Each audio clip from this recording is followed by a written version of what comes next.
Assalamualaikum warahmatullahi wabarakatuh. Anak-anakku sekalian, apa kabar hari ini? Semoga senantiasa dalam lindungan Allah Subhanahu wa Ta'ala. Insya Allah hari ini kita akan melanjutkan pembelajaran kita, yaitu pendidikan agama Islam untuk kelas 5. Kita memasuki pelajaran yang ketiga, yaitu cita-citaku menjadi anak yang soleh.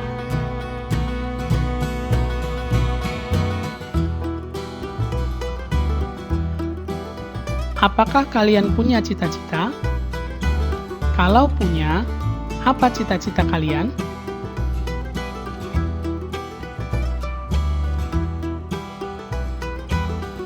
Apakah kalian bercita-cita menjadi koki?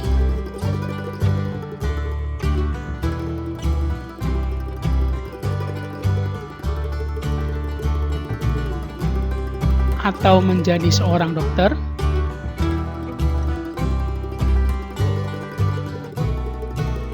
Atau menjadi seorang pilot? Ataukah menjadi seorang insinyur? Atau cita-cita yang lain? Itu bagus sekali. Semisal menjadi guru, menjadi polisi, menjadi tentara, pemadam kebakaran, pengusaha, pedagang, dan masih banyak lagi. Perkenalkan,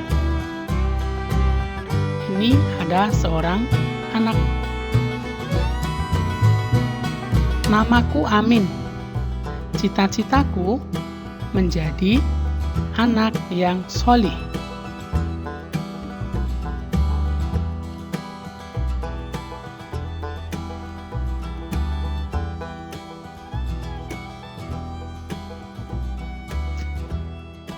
Kalaupun nanti aku bisa menjadi dokter, aku ingin menjadi dokter yang soleh.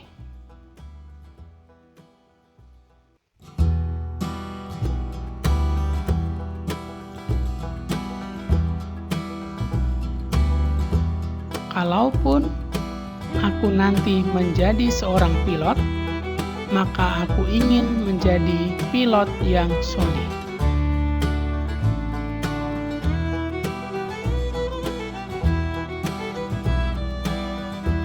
Apabila kelak aku menjadi seorang insinyur, maka aku ingin menjadi insinyur yang soleh.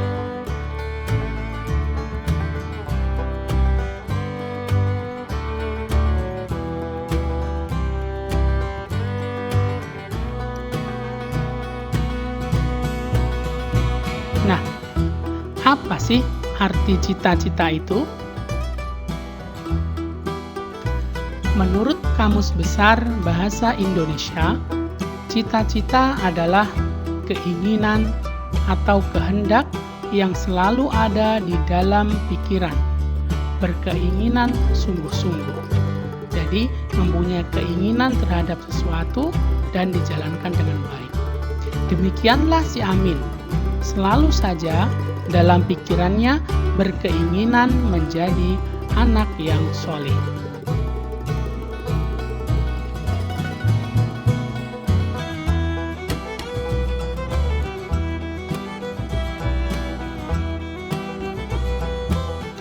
Kemudian, siapa yang dinamakan anak yang soleh itu dan apa ciri-cirinya?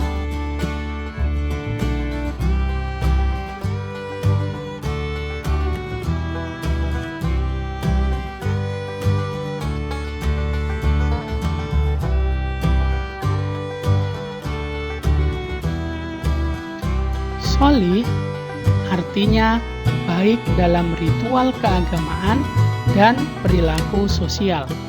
Ritual keagamaan itu semisal rajin sholat, rajin mengaji, terus berpuasa, bersedekah, dan banyak yang lain. Perilaku sosial itu saling membantu, saling menolong, menjenguk orang yang sakit, mau bekerja sama, dan lain-lain.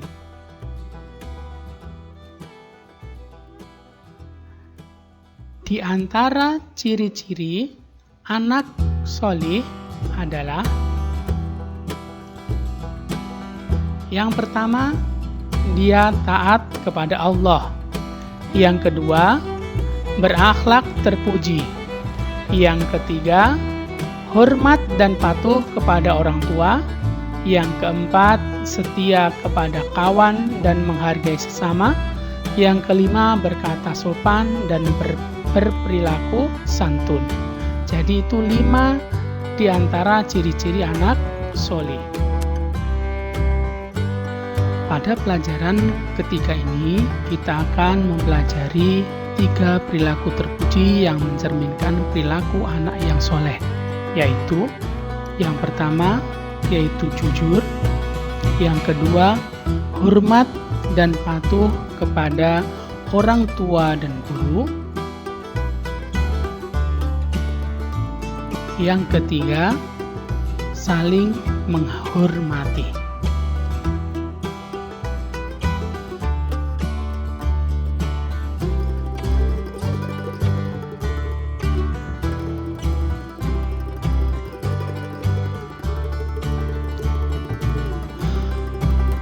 Yang pertama, orang jujur disayang Allah Subhanahu wa Ta'ala.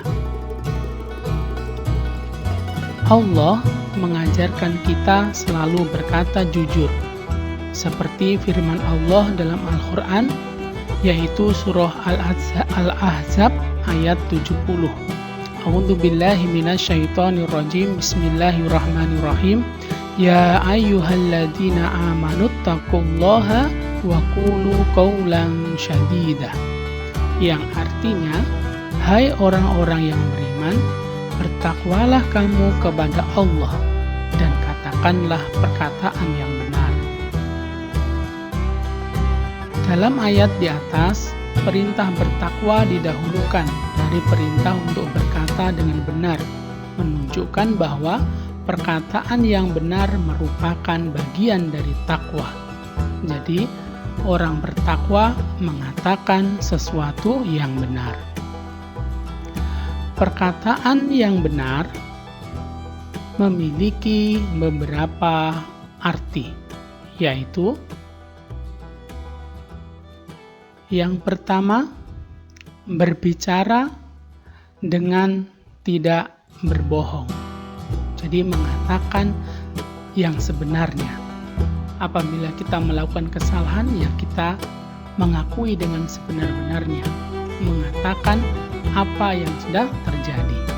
Yang kedua, pembicaraan yang tidak bertentangan dengan kebenaran Islam. Jadi contohnya, makan babi itu haram, mutlak haram ya. Tapi kita mengatakan boleh makan babi kalau cuma sedikit.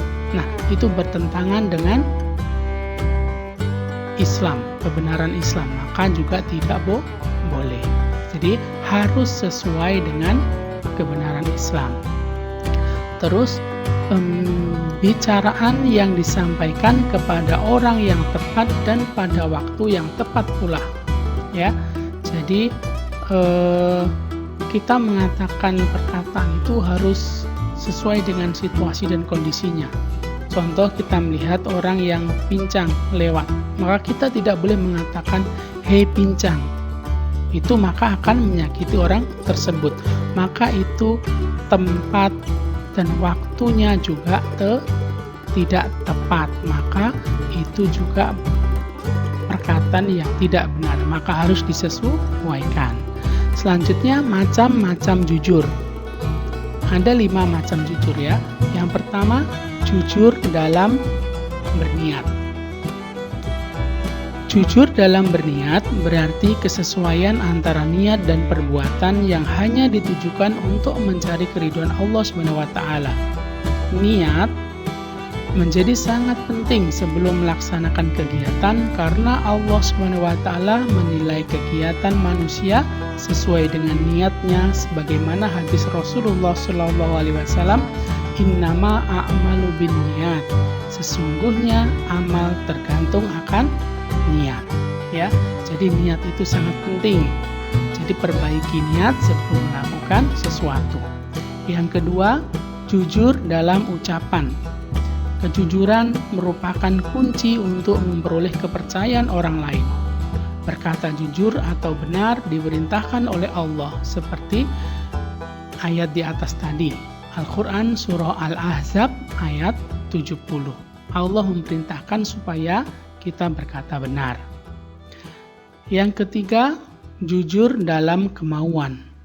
Jujur dalam kemauan yaitu jujur dalam melakukan suatu hal yang diinginkan dan berusaha agar terhindar dari kesalahan-kesalahan dalam menyampaikan kebenaran maupun menggapai tujuannya.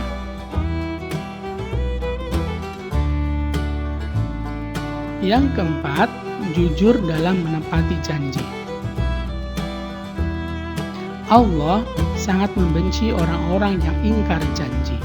Maka orang yang ingkar janji itu disebut sebagai orang munafik.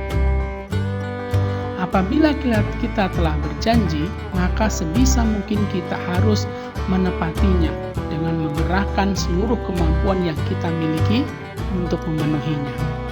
Yang kelima, jujur dalam perbuatan. Jujur dalam perbuatan berarti bertindak sesuai kebenaran, melakukan sesuatu yang benar sesuai dengan ketentuan yang ada.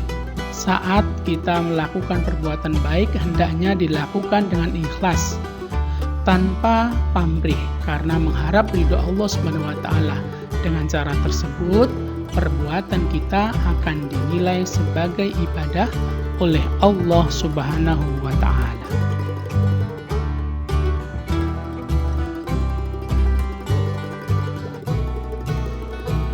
Selanjutnya, manfaat perilaku jujur. Ya, manfaat perilaku jujur yang pertama adalah mendapatkan keridhaan dari Allah Subhanahu wa Ta'ala. Jadi, apabila seseorang itu jujur, maka Allah akan ridho kepada orang tersebut. Jika Allah ridho, maka insya Allah kita akan mendapatkan surganya Allah Subhanahu wa Ta'ala. Jadi anak-anakku, kita harus jujur. Yang kedua, membangun kehidupan masyarakat yang tentram dan damai. Bagaimana tidak tentram dan damai apabila di masyarakat kita, di lingkungan kita itu semua orang jujur. Tidak pernah ada yang berbohong, tidak ada yang suka menipu karena mereka jujur. Maka akan tentram, akan damai, dan tidak ada permusuhan. Yang ketiga, mendapatkan kepercayaan dari orang lain. Ketika kita sudah berbuat jujur, maka orang lain akan percaya kepada kita. Apabila orang lain sudah jujur, kita juga akan percaya kepada mereka. Maka jujur itu akan memunculkan kepercayaan kepada orang lain. Yang keempat, diperbaiki amal-amalnya oleh Allah Subhanahu wa Ta'ala. Jadi, amal-amal yang kita lakukan bisa jadi ada salah dan kurangnya. Maka dengan perilaku jujur, Allah akan memperbaiki amal-amal kita yang kurang. Mungkin sholat kita agak kurang, khusyuk, maka dengan kejujuran kita Allah akan memperbaikinya. Yang kelima, diampuni dosa-dosanya. Iya, ini setiap hari, setiap waktu mungkin kita melakukan perbuatan dosa. Maka dengan berperilaku jujur, Allah akan mengampuni dosa-dosa kita. Ya, dosa-dosa yang kecil. Mungkin dosa besar pun akan diampuni oleh Allah karena perilaku jujur kita. Tadi manfaat